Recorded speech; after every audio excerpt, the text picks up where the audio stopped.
뉴스 속 경제 이슈는 더 쉽고 깊게, 최신 고용 동향은 더 빠르게 전해드리는 고용브리핑 365 시간입니다. 박상률 기자와 함께합니다. 안녕하세요. 네, 안녕하십니까.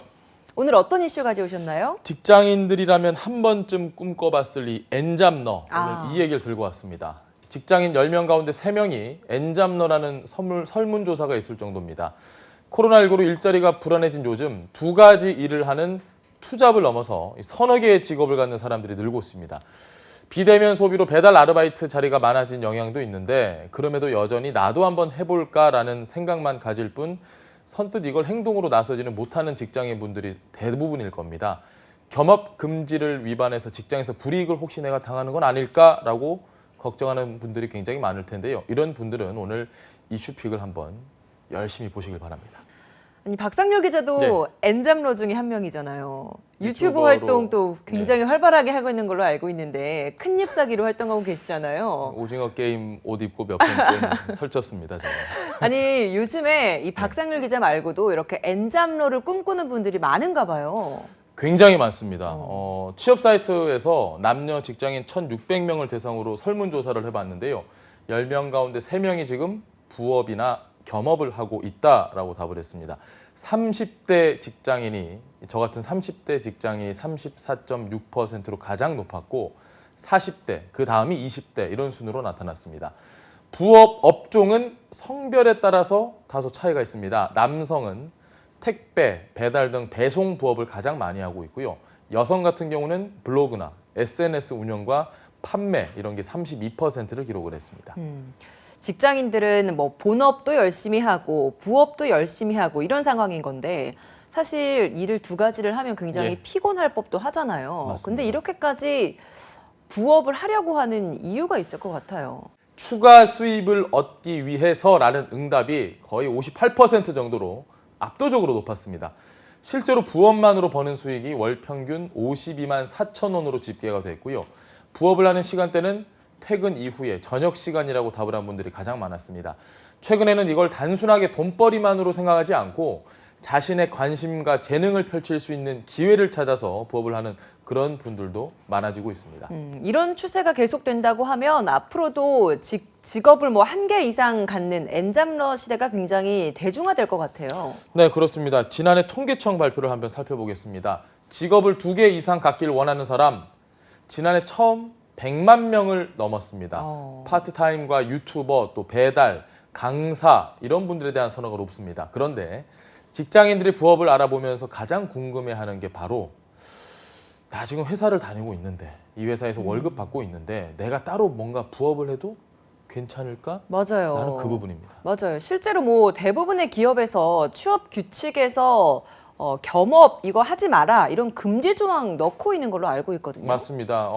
회사 입장에서는 사실 그렇죠. 우리 회사에 집중해서 뭔가 일을 하기도 빠듯한데 다른 주머니를 찬다? 좀 싫을 수 있잖아요. 네. 대부분의 회사들이 이 겸직을 금지하거나 뭐 부업, 겸업 이런 걸 못하게 하는 가능성이 많습니다. 많은 기업들이 이 조항을 통해서 직장인의 부업을 사규 위반으로 해석하는 경향이 강합니다. 국가 공무원 같은 경우는요, 아예 원천적으로 겸업이 금지가 되고요. 물론 원칙적으로 헌법 제15조를 보면 모든 국민은 직업 선택의 자유를 갖는다고 돼 있습니다.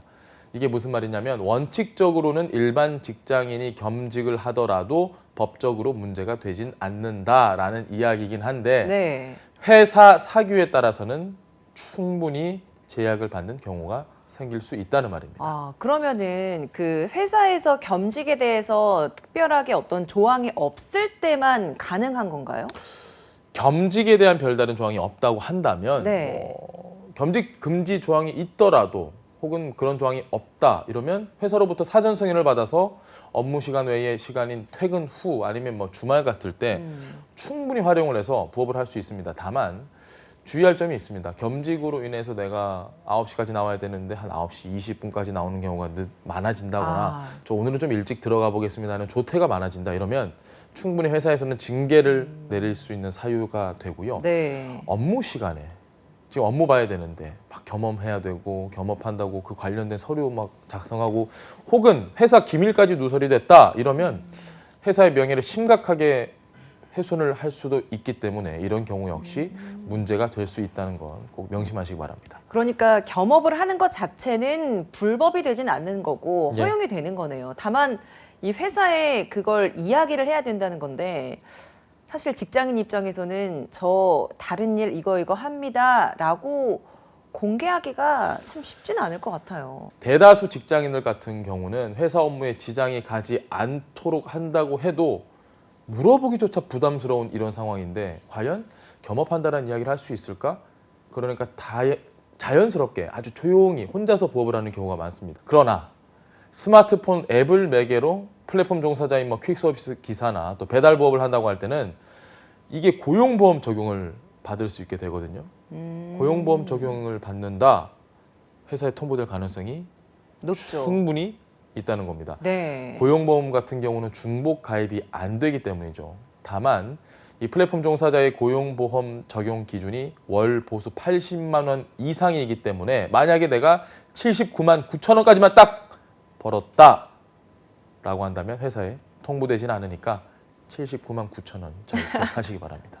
아, 근데 고용보험 외에도 건강보험 같은 경우에는 어떤가요? 부업으로 소득이 늘면요. 자연스럽게 이 건보료도 오르게 되고 그러면 회사에 통보가 됩니다. 이 기준이 뭐냐? 보수 외 소득이 연 3,400만 원을 초과하는 경우입니다. 한 달에 뭐 한 150 좀 더 되겠죠. 부업으로 연 3,400만 원 넘게 벌었다면 회사에 통보가 된다는 얘기입니다. 조심하셔야 됩니다. 이 기준이 오는 7월부터 연 2천만 원으로 하향 조정이 됩니다. 2천만 원부터 통보된다는 걸로 이해를 하시면 됩니다. 부업으로 벌어들이는 수입이. 다만 배달 등 이 일부 업종 소득은 직장 가입자가 아닌 지역 가입자로 구분이 돼서 회사에 통보가 되지 않는 만큼 업종별로 그 여부 꼼꼼하게 확인하시고 부업에 뛰어드시기 바랍니다.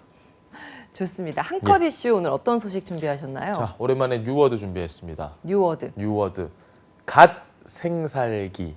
예, 갓 갓이라고 생살기. 하면 신 뭐 이런 거잖아요. 갓. 신처럼 살기. 갓생 산다. 이런 말이 굉장히 정말 어떻게 그렇게 잘 아시죠?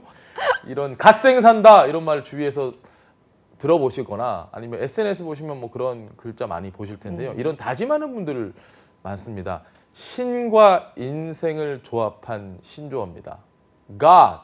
자, 대단하고 좋은 것을 표현할 때 쓰는 요즘에 이 God이라는 표현을 인생이라는 단어에 갖다 붙인 거죠. 그러니까 아까 김나연 앵커가 말씀하신 것처럼 훌륭한 인생 살기, 그러니까 하루하루를 보람차고 부지런하게 보내는 라이프 스타일을 말합니다. 그냥 부지런하게 살아라라고 하면 될 텐데요. 좋은 의미긴 하네요. 이게 좋은 갓생 의미인데, 살기가. 왜 굳이 이런 단어를 만들까요? 특히 자신만의 목표를 세워서 성실하게 노력하고 실천할 때 바로 갓생 산다라고 표현을 하는데 글쎄요. 뭐. 네, 알겠습니다. 예. 예, 오래전부터 이렇게 바람직한 삶의 모습을 지금 이렇게 갓생 산다라는 표현으로 다시 좀 급부상하고 있는 것 같은데 네. 왜 갑자기 이 단어가 트렌드가 된 건가요? 그러니까요. 하루하루 열심히 잘 산다라고 하면 될 텐데 이 갓생이 주목받게 된 배경에는 코로나가 있습니다. 예측이 어렵고 낯선 일상의 변화 때문에 코로나 블루 겪는 분들 많으실 겁니다. 또 자가격리하죠, 거리 두죠, 재택근무하죠. 이러니까 일과 휴식의 구분도 모호해지고 뭐 여러 가지 부작용들이 지금 생기고 있거든요. 그렇다 보니까 목표를 세우고 하루하루 작은 성취를 이루는 행위를 통해서 보람 한번 찾아보자, 행복 한번 찾아보자 이런 분들이 많아졌는데 그래도 용어가 생소하긴 합니다. 네, 매일매일 작은 성공을 이뤄가는 갓생 살기처럼 본업과 부업 모두를 더 열심히 하며 더 나은 내일을 꿈꾸는 직장인 분들을 모두를 응원하겠습니다. 오늘 박상률 기자와 함께했습니다. 고맙습니다. 예, 고맙습니다.